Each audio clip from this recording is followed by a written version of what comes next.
external cable shoulder rotation. What's important with this exercise is that you make sure that you keep a little bit of space between your elbow and your side, your trunk.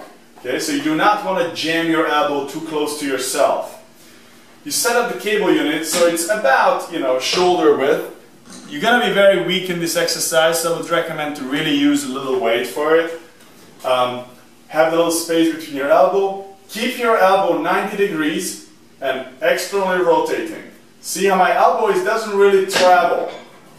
You want to have the full range, so you can go all the way touching your body and external rotating as far as you can. Now, if I would want to go further, I would need to start to move my elbow away from me. That's a different exercise. We particularly want to isolate the external rotators of the shoulder for this one. So try to pay attention that you do not go further than your range.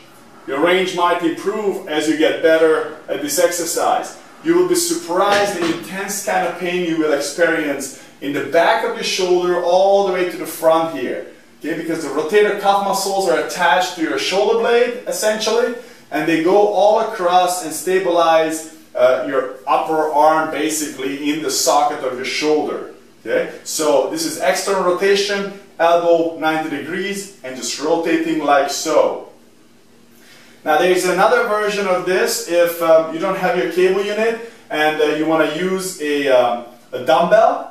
What you do is essentially grabbing a small dumbbell. Again, as I said, you will be very weak at this. You move away your cable unit. Oops. Like that. And you lay down on the ground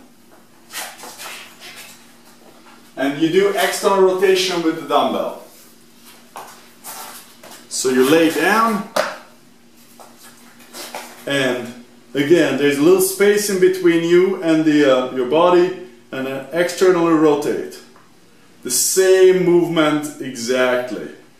Now you can't use the dumbbell standing up and doing this exercise. A lot of people try to stand up and doing this with a dumbbell. That's a different exercise. It doesn't work on the external rotators, at least it doesn't particularly attack the strengthening of the external rotators, which is basically externally rotating, external rotators. Okay, so this was the cable and dumbbell external rotation.